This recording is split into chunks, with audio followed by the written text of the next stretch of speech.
Chapter 13. After this, Absalom the son of David had a lovely sister whose name was Tamar, and Ammon the son of David loved her. Ammon was so distressed over his sister Tamar that he became sick, for she was a virgin, and it was improper for Ammon to do anything to her. But Ammon had a friend whose name was Jonadab, the son of Shimeah, David's brother. Now Jonadab was a very crafty man, and he said to him, Why are you, the king's son, becoming thinner day after day? Will you not tell me? Amnon said to him, I love Tamar, my brother Absalom's sister. So Jonadab said to him, Lie down on your bed and pretend to be ill. And when your father comes to see you, say to him, Please let my sister Tamar come and give me food. And prepare the food in my sight, that I may see it and eat it from her hand. Then Amnon lay down and pretended to be ill. And when the king came to see him, Amnon said to the king, Please let Tamar, my sister, come and make me a couple of cakes for me in my sight, that I may eat from her hand. And David sent home to Tamar, saying, Now go to your brother Amnon's house and prepare food for him. So Tamar went to her brother Amnon's house, and he was laying down. Then she took flour and kneaded it, made cakes in his sight, and baked the cakes. And she took the pan and placed them out before him. But he refused to eat. Then Amnon said, Have every one go out from me. And they all went out from him. Then Amnon said to Tamar, Bring the food into the bedroom, that I may eat from your hand. And Tamar took the cakes which she had made, and brought them to Amnon her brother in the bedroom. Now when she had brought them to him to eat, he took hold of her and said to her, Come, lie with me, my sister. But she answered him, No, my brother, do not force me, for no such thing should be done in Israel. Do not do this disgraceful thing. And I, where could I take my shame? And as for you, you would be like one of the fools in Israel. Now, therefore, please speak to the king, for he will not withhold me from you. However, he would not heed her voice, and being stronger than she, he forced her and lay with her. Then Amnon hated her exceedingly, so that the hatred with which he hated her was greater than the love with which he had loved her. And Amnon said to her, Arise, be gone. So she said to him, No, indeed, this evil of sending me away is worse than the other that you did to me. But he would not listen to her. Then he called his servant who attended him, and said, Here, put this woman out, away from me, and bolt the door behind her. Now she had on a robe of many colors, for the king's virgin daughters wore such apparel. And his servant put her out, and bolted the door behind her. Then Tamar put ashes on her head, and tore her robe of many colors that was on her, and laid her hand on her head, and went away crying bitterly. And Absalom her brother said to her, Has Amnon your brother been with you? But now hold your peace, my sister. He is your brother, do not take this thing to heart. So Tamar remained desolate in her brother Absalom's house. But when King David heard of all these things, he was very angry, and Absalom spoke to his brother Amnon, neither good nor bad. For Absalom hated Amnon, because he had forced his sister Tamar. And it came to pass after 2 full years that Absalom had sheep shearers in Baal Hazor, which is near Ephraim. So Absalom invited all the king's sons. Then Absalom came to the king and said, Kindly note, your servant has sheep shearers. Please let the king and his servants go with your servant. But the king said to Absalom, No, my son, let us not all go now, lest we be a burden to you. Then he urged him, but he would not go, and he blessed him. Then Absalom said, If not, please let my brother Amnon go with us. And the king said to him, Why should he go with you? But Absalom urged him. So he let Amnon and all the king's sons go with him. Now Absalom had commanded his servants, saying, Watch now, when Amnon's heart is merry with wine. And when I say to you, Strike Amnon, then kill him. Do not be afraid. Have I not commanded you? Be courageous and valiant. So the servants of Absalom did to Amnon as Absalom had commanded. Then all the king's sons arose, and each one got on his mule and fled. And it came to pass while they were on the way, that news came to David, saying, Absalom has killed all the king's sons, and not one of them is left. So the king arose and tore his garments and lay on the ground, and all the servants stood by with their clothes torn. Then Jonadab, the son of Shimeah, David's brother, answered and said, Let not my lord suppose they have killed all the young men, the king's sons, for only Amnon is dead. For by the command of Absalom this has been determined from the day that he forced his sister Tamar. Now therefore let not my lord the king take the thing to his heart, to think that all the king's sons are dead, for only Amnon is dead. Then Absalom fled, and the young man who was keeping watch lifted his eyes and looked, and there many people were coming from the road on the hillside behind him. And Jonadab said to the king, Look, the king's sons are coming, as your servant said, so it is. So it was, as soon as he had finished speaking, that the king's sons indeed came, and they lifted up their voice and wept. Also the king and all his servants wept very bitterly. But Absalom fled and went to Talmai, son of Amminihud, king of Geshur. And David mourned for his son every day. So Absalom fled and went to Geshur, and was there 3 years. And King David longed to go to Absalom, for he had been comforted concerning Amnon, because he was dead. Chapter 14. So Joab the son of Zeruiah perceived that the king's heart was concerned about Absalom. And Joab sent to Tekoa, and brought from there a wise woman, and said to her, Please pretend to be a mourner, and put on mourning apparel. Do not anoint yourself with oil, but act like a woman who has been mourning a long time for the dead. Go to the king and speak to him in this manner. So Joab put the words in her mouth. And when the woman of Tekoa spoke to the king, she fell on her face to the ground, and prostrated herself, and said, Help, O king. Then the king said to her, What troubles you? And she answered, Indeed, I am a widow. My husband is dead. Now your maidservant had 2 sons, and the 2 fought with each other in the field, and there was no one to part them. But the one struck the other and killed him. And now the whole family has risen up against your maidservant. And they said, Deliver him who struck his brother, that we may execute him for the life of his brother, whom he killed, and we will destroy the hearer also. So they would extinguish my ember that is left, and leave to my husband neither name nor remnant on the earth. Then the king said to the woman, Go to your house, and I will give orders concerning you. And the woman of Tekoa said to the king, My lord, O king, let the iniquity be on me and on my father's house, and the king and his throne be guiltless. So the king said, Whoever says anything to you, bring him to me, and he shall not touch you any more.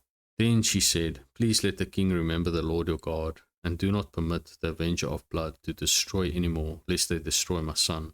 And he said, As the Lord lives, not one hair of your son shall fall to the ground. Therefore the woman said, Please let your maidservant speak another word to my lord the king. And he said, Say on. So the woman said, Why then have you schemed such a thing against the people of God? For the king speaks this thing as one who is guilty, in that the king does not bring his banished one home again. For we will surely die and become like water spilled on the ground, which cannot be gathered up again. Yet God does not take away our life, but he devises means, so that these banished ones are not expelled from him. Now therefore I have come to speak of this thing to my lord the king, because the people have made me afraid. And your maidservant said, I will now speak to the king. It may be that the king will perform the request of his maidservant.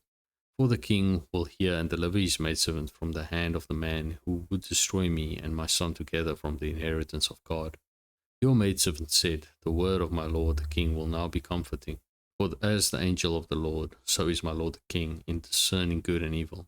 And may the Lord your God be with you. Then the king answered and said to the woman, Please do not hide from me anything that I ask you. And the woman said, Please let my lord the king speak.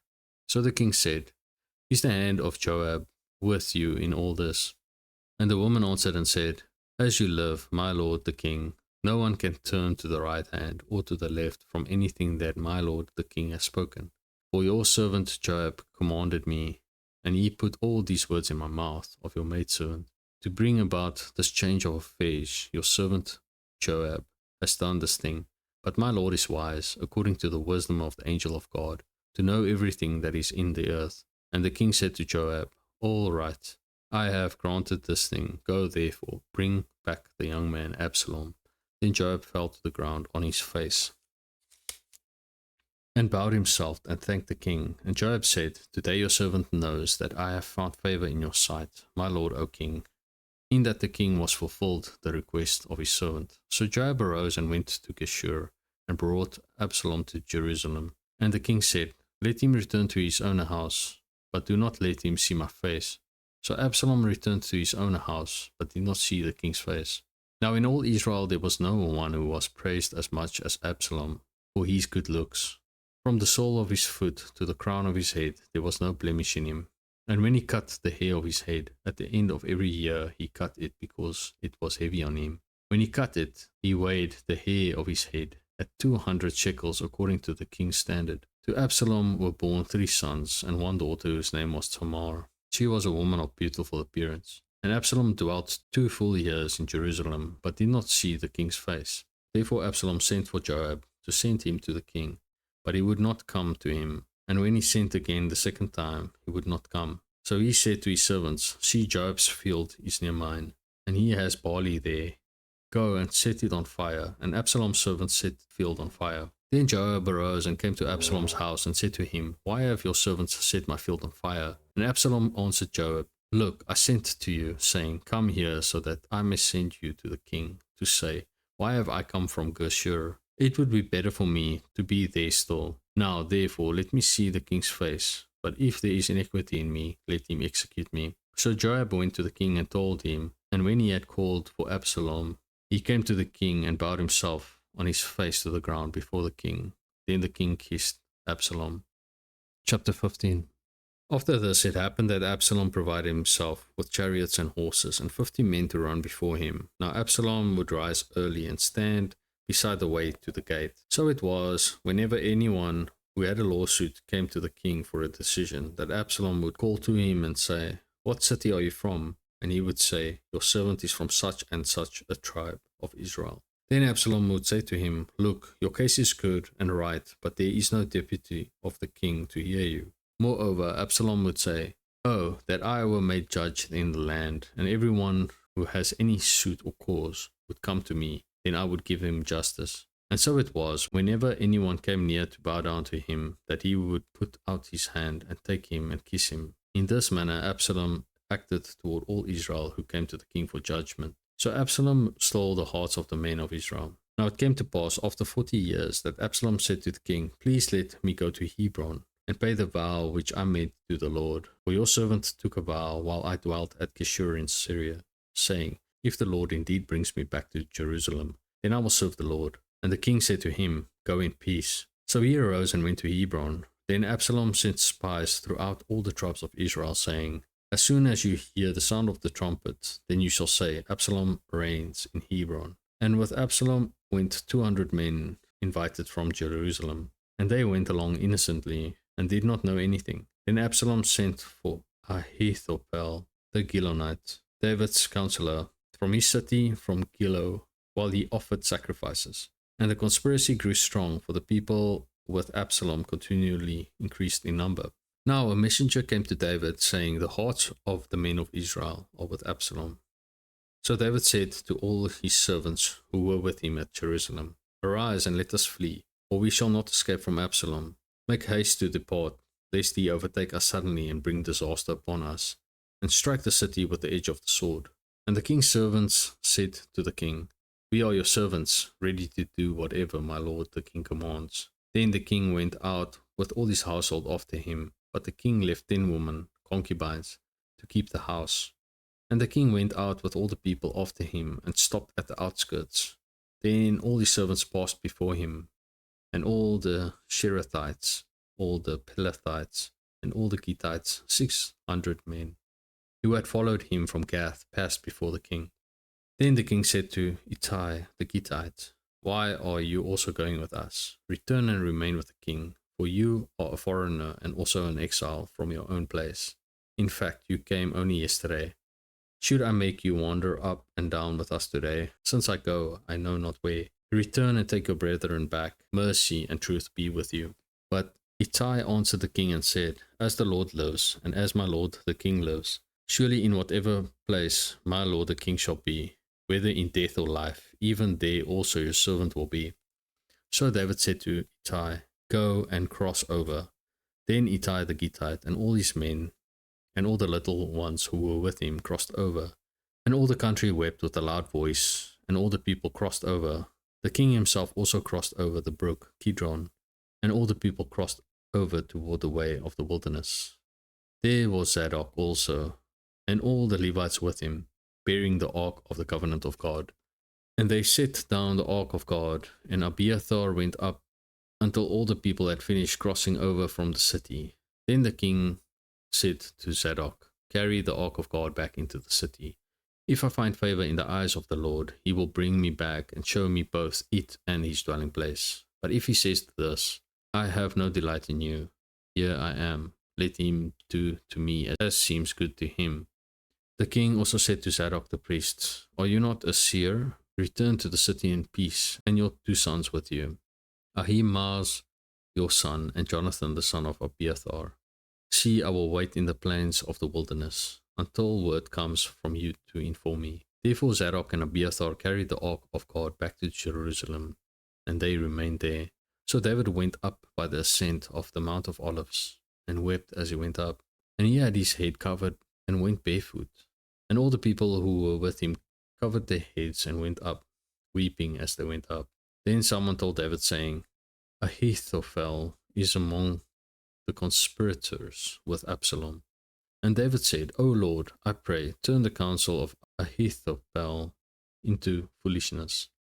Now it happened when David had come to the top of the mountain, where he worshipped God, there was Hushai the Archite, coming to meet him with his robe torn and dust on his head. David said to him, "If you go on with me, then you will become a burden to me. But if you return to the city and say to Absalom, I will be your servant, O king, as I was your father's servant previously, so I will now also be your servant, then you may defeat the counsel of Ahithophel for me. And do you not have Zadok and Abiathar the priests with you there? Therefore it will be that whatever you hear from the king's house, you shall tell to Zadok and Abiathar the priests. Indeed, they have there with them their 2 sons, Ahimaaz Zadok's son, and Jonathan Abiathar's son, and by them you shall send me everything you hear." So Hushai, David's friend, went into the city, and Absalom came into Jerusalem.